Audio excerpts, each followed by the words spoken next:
मुख्य इशू था कि जो हाथरस में जो उस बच्ची के साथ हुआ, मतलब उसको न्याय मिलना चाहिए और जो भी दोषी हैं वहाँ पर उनको सज़ा मिलनी चाहिए। इस मुद्दे को लेकर जो बलात्कार हुआ, इस मुद्दे को लेकर आज ये 7 लेफ्ट पार्टियों का धरना था। तो आप लोग धरना कर रहे हैं, बहुत सारी अपोजिशन पार्टियां धरना करें, लेकिन सरकार तो करे कि वो बेटी बचाने के लिए बजट में भी उसने बढ़ोतरी करी है और सारे काम कर रही है बेटी बचाओ बेटी पढ़ाओ के लिए, तो उनकी बात गलत है क्या?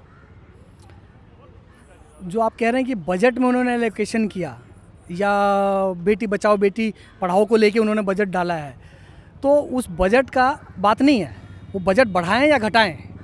बात ये है कि लोगों की जो सुख सुरक्षा है वो मिलनी चाहिए। वो सुख सुरक्षा नहीं मिल रही है लोगों को। बच्चियों के साथ जब से हाथरस हुआ उसके बाद से अगर देश का आंकड़ा उठा के देखा जाएगा तो रोज़ 2, 3, 4, 5 लोगों का किसी न किसी देश के किसी न किसी राज्य के अंदर और किसी न किसी कोने में ये घटनाएं हो रही हैं। और जो भी दोषी, क्योंकि जब एक बार आप बड़े दोषी को सज़ा नहीं देते हैं तो ये बढ़ता ही रहता है, बढ़ता रहता है। और देश के अंदर जो पूंजीवादी सिस्टम चलता है उसका मेन मोटिव है कि वो लोगों की प्रॉफिट बनाना। उसका मोटिव नहीं है कि लोगों की सुख सुरक्षा की गारंटी लेना या लोगों को सुख सुरक्षा देना।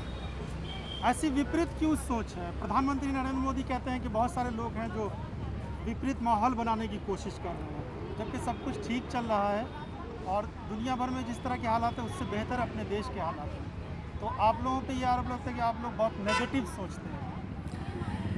ये बिल्कुल जो मोदी साहब कह रहे हैं वो या तो उनको मतलब पता नहीं है या वो देश की हालत को नहीं देख रहे हैं कि देश के अंदर क्या चल रहा है। जो उन्होंने एक बात ये कहा, दूसरी बात जो रेलवे बेची गई या जो प्राइवेटाइजेशन किया, ऑर्डिनेंस फैक्ट्री का प्राइवेटाइजेशन करने जा रहे हैं, बैंकों को मर्जर किया, तो उसको भी ऐसी बोल देंगे कि ये आप माहौल बिगाड़ने का काम कर रहे हैं।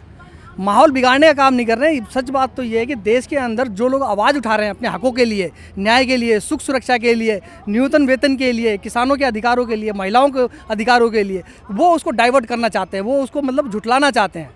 अगर कुछ लेफ्ट पार्टियां जैसे 7 पार्टियां यहाँ पर अगर ऐसा कर रही हैं, देश के अंदर 7 पार्टियां नहीं हैं, करोड़ों लोग हैं जो देख रहे हैं, उनकी नीतियों से प्रभावित हैं।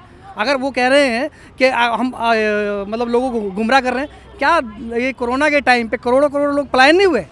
रोज़ टीवी पे दिखाते थे, वो तो उसको भी कहेंगे कि लोगों ने पलायन, लोग तो अपनी मर्जी से जा रहे हैं। तो वो कहते हैं ना कि देश की 85% आबादी को वो अनाज पहुंचा रहे हैं, जो दुनिया में भी नहीं हो पा रहा है, भारत में ऐसा हो रहा है। प्रधानमंत्री तो खुद कहते हैं।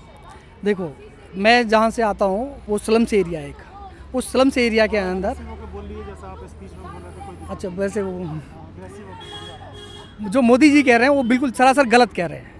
अगर वो कह रहे हैं कि सबको अनाज पहुंचाया जा रहा है तो देश के अंदर करोड़ों लोग जो पलायन कर रहे हैं, जो लोग यहाँ से गए कोरोना के टाइम पे, वो किस लिए गए? उनको रोटी नहीं चाहिए? अगर सरकार कहती कि हम घर घर रोटी पहुँचाएंगे, घर घर लोगों को रोजी रोटी देंगे, तो कोई भी नहीं जाने के लिए तैयार होता, क्योंकि वो इसी ख्वाब को, रोजी रोटी के मुद्दे को लेके ही तो शहर में आके बसे थे। यहाँ जाके झुग्गियों में बसते हैं, यहाँ पर रोड के किनारे रहते हैं, नाले के किनारे रहते हैं। तो जो मोदी साहब कह रहे हैं वो सरासर झूठ कह रहे हैं। उनका सिर्फ एक ही इंटीमेशन है कि कैसे इस देश के जो बड़े बड़े पूंजीपति हैं, इजारेदार पूंजीपति हैं, टाटा, बिरला, अंबानी, अदानी, उनके प्रॉफिट को मुकर्रर करना, उनके प्रॉफिट को सुनिश्चित करना। ये कैसे हो सकता है कि देश के अंदर मतलब कोरोना चल रहा है और इनका जो पूंजीपतियों का पैसा है अमेरिका में, यूरोप में जाके, अमेरिका में जाके इन्वेस्टमेंट होता है, नागालैंड और दूसरे देशों में जाके इन्वेस्टमेंट होता है। ये कैसे हो सकता है? ये मोदी जी को पता नहीं है? सब मोदी जी को पता है, पर मोदी जी सिर्फ अपने देश के पूंजीपतियों का ख्याल रखना चाहते हैं। इसलिए इस देश के रेलवे को बेचना चाहते हैं, इसलिए इस देश के MTNL को बेचा गया, इसलिए इस देश के मतलब जो भी सरकारी संस्थान है जो लोगों की खून पसीने की कमाई से बना गया था, उसको एक एक करके कौड़ियों के भाव इनको पूंजीपतियों को बेचा जा रहा है। HPCL इसका सबसे बड़ा उदाहरण है। 7 लाख करोड़ रुपए का उसका एसेट्स है, उसको एक कौड़ियों के दाम पे अंबानी को देंगे या किसी विदेशी कंपनी को देंगे? क्या मोदी के बाप ने बनाया था इसको? इस देश के लोगों ने खून पसीना बहाकर तब ये संस्थान खड़े किए हैं और लोगों की रोजी रोटी उससे चलती है। आप लोगों को क्यों लगता है कि हर चीज़ अंबानी अडानी के लिए किया? कृषि बिल आया तो अंबानी अडानी के लिए, रेलवे प्राइवेटाइजेशन किया तो वो आम लोगों के लिए भी तो सरकार की कुछ सोच हो सकती है। आम लोगों के लिए सरकार की कोई सोच नहीं है। अगर रेलवे प्राइवेटाइजेशन हो रहा है तो सीधा उसमें अंबानी, टाटा को जाएगा। अगर वो HPCL, BPCL और जो भी हमारे पेट्रोल कंपनियां, अगर वो प्राइवेटाइजेशन हो तो सीधा अंबानी के लिए जाएगा। अगर उनको लोगों की सुरक्षा होती तो दिल्ली शहर में, बॉम्बे शहर में जो करोड़ों लोग पलायन हुए कोरोना के टाइम पे, वो होते नहीं। अभी हम बिहार में चुनाव देख रहे हैं, वहाँ पर इस तरह के मुद्दे, इश्यूज क्यों नहीं बन पा रहे हैं? इस तरह के मुद्दे क्यों नहीं आ रहे? क्यों अब फिर देख रहे हैं कि नए नए तरीके से कश्मीर और इधर उधर के मुद्दे आ रहे हैं? तो आपको क्यों? इसमें क्या लगता है? नहीं, जो बिहार की स्थिति है, जो दिल्ली की स्थिति है, बहुत ज़्यादा फ़र्क नहीं है इसके अंदर। वहाँ पर भी मजदूर बेचारे जिनको नहीं मिलता था खाने के लिए या रोजी रोटी के लिए, दिल्ली शहर में आए, बॉम्बे शहर में आए, और यहाँ पर आकर उनके साथ जानवरों जैसा बर्ताव होता है। अभी जो इन्होंने लेबर कोड बिल पास किया है, उस लेबर कोड बिल के तहत कोई भी मजदूर हड़ताल नहीं कर सकता है। मिनिमम वेज हमारे देश के पूंजीपति और हम मालिक तय करेंगे, और उनको किसी भी प्रकार का जो सोशल सिक्योरिटी है, जिसमें ESI, PF ये सब मिलता है, उनको किसी भी प्रकार का सोशल सिक्योरिटी नहीं मिलेगा। तो ये किसके हित में जाता है? ये सीधा सीधा पूंजीपतियों के हित में जाता है, ताकि वो ज़्यादा से ज़्यादा मुनाफा बना सके। अगर उनको ESI, PF ऐसी सोशल सिक्योरिटी नहीं मिलेगा तो प्रॉफिट किसके हाथ में बनेगा? कहते हैं कि 300। आप ये बताइए, आप कुछ लोग ऐसा बोलते हैं, लेकिन जनरली हम आम लोगों में अगर देखें तो ये सब मुद्दा तो चर्चा का विषय है नहीं। टीवी पे भी हम बहस देखते हैं, तो ये सब मुद्दा तो देखते नहीं है। देखो जी, जो टीवी है, जो मीडिया है, उस पर सीधा सीधा कंट्रोल इस देश के बड़े पूंजीपतियों का है, इजारेदार पूंजीपतियों का है। वो जब यहाँ पर कोरोना चल रहा था और जब किसान यहाँ पर सड़कों पे लड़ रहे थे पंजाब के अंदर, वो सुशांत दिखाई दे रहा था उन लोगों को, उनको कुछ और दिखाई दे रहा था, रिया, ड्रग्स, पता नहीं क्या क्या उनको दिखाई दे रहा था। उनको लाखों किसान पंजाब में दिखाई नहीं दिए जो रोड पे ट्रैक्टर लेके और अपना जो भी उनका संसाधन था प्रोटेस्ट कर रहे थे इस बिल के खिलाफ, या वो मजदूर जो प्रोटेस्ट कर रहे थे जब यहाँ पर संसद में पास किया जा रहा था लेबर कोड बिल, यहाँ पर हजारों मजदूर थे जो प्रोटेस्ट कर रहे थे, वो उस मीडिया को दिखाई नहीं दिया। तो जो मीडिया है, जिसको ये कहते हैं सो कॉल्ड, मतलब हमारे डेमोक्रेसी का चौथा महाखंबा है, वो खंबा एक्चुअली पूंजीपतियों का खंबा है। वो उनके लिए बनाए गए हैं, उनके एजेंडा को पूरा करने के लिए बनाए गए हैं, ताकि हमारा जो संघर्ष है किसी और मजदूर का संघर्ष के साथ या किसान के संघर्ष के साथ आदान प्रदान ना हो सके, उनको डाइवर्ट करने का एक ये माध्यम है जो मीडिया चल रहा है। आप लोगों को तो ये ठीक लगा होगा कि अर्नब गोस्वामी पे जिस तरह के आरोप लगे TRP घोटाले का, और फिर उनके चैनल पर और भी बहुत सारी, पूरा बॉलीवुड उनके विरोध में खड़ा हो गया है। तो आपको लग रहा है कि इस तरह का अंकुश लगना चाहिए ऐसे चैनल पे जो झूठ फैलाते हैं? बिल्कुल अंकुश लगना चाहिए, पर ये याद रखना, ये जो अर्नब गोस्वामी पे जो आरोप लगा, ये पूंजीवाद का कंट्रडिक्शन है। जो पूंजीवाद में अंतर्विरोध है, हो सकता है टाटा और अंबानी में अंतर्विरोध हो तो वो उसकी पोल खोलेगा। आपको पता होगा जो राडिया टेप जब लीक हुआ, उसमें टाटा जब बात करता है, वो फटाफट उस न्यूज़ को दबा दिया गया। इससे ये जाहिर होता है कि इस देश के अंदर चाहे मीडिया हो, चाहे संसद हो या न्यायालय हो, उस पर कंट्रोल हमारे देश के पूंजीपतियों का है।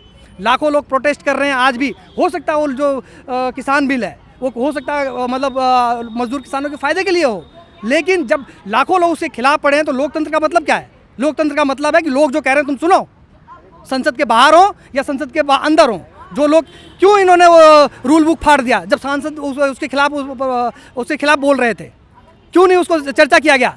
ये हमारे देश का लोकतंत्र, सो कॉल्ड डेमोक्रेसी, दुनिया का सबसे बड़ा लोकतंत्र है ये। जब संसद को ही बोलने का अधिकार नहीं है तो आम जनता की तो हम सोच सकते हैं उनको क्या बोलने का अधिकार है, क्या उनको न्याय मिलेगा? उनका दिन पे दिन शोषण बढ़ता जा रहा है।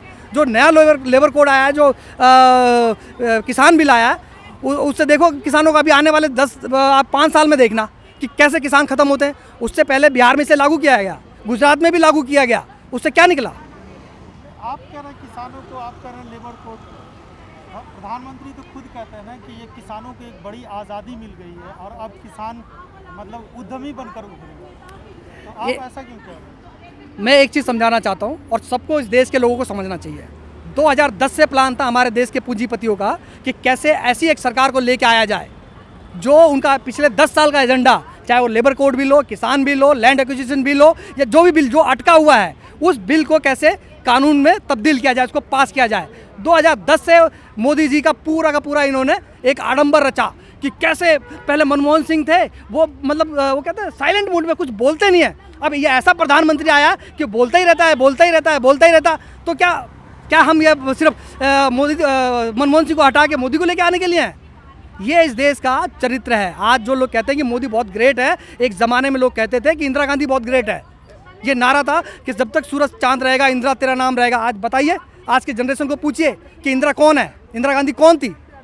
तो ये वक्त बदल रहा है। और दूसरी बात है कि जब इसको लेके आया गया, 25,000 करोड़ से ज़्यादा मोदी पे खर्च किया गया, हमारे देश के पूंजीपतियों ने खर्च किया। वो आने के बाद बड़ी ईमानदारी के साथ हमारे देश के पूंजीपतियों का काम कर रहे हैं। हर को कानून जो अटका हुआ था उसको वो पास कर रहे हैं। आखिरी सवाल, आपको लगता नहीं कि मोदी विरोध के चक्कर में उनकी जो कुछ अच्छी नीतियां हैं उसका भी विरोध हो रहा है? देखो जी, इसमें अच्छी और बुरी की बात नहीं है। बात यह है कि जो लागू कर रहे हैं मोदी साहब या जो हमारे देश के पूंजीपति लागू करवा रहे हैं उनसे, वो नीतियां इस देश के मजदूर किसानों के खिलाफ है। इस देश के जो भी कर्मी हैं, चाहे वो गवर्नमेंट एम्प्लॉई हो, चाहे वो प्राइवेट काम करते हो, बैंकों में काम करते हैं, उनकी हर नीति, एक एक नीति उन मजदूर किसानों के खिलाफ है, इस देश के आवाम के खिलाफ है। अगर कोई चीज़ इस देश के आवाम के खिलाफ है, इस देश के लोगों के खिलाफ है, तो पूरे राष्ट्र के खिलाफ है। वो सबसे बड़ा देश का दुश्मन है। जो देश के मजदूर किसानों का भला नहीं सोच सकता, वही इस देश का दुश्मन है।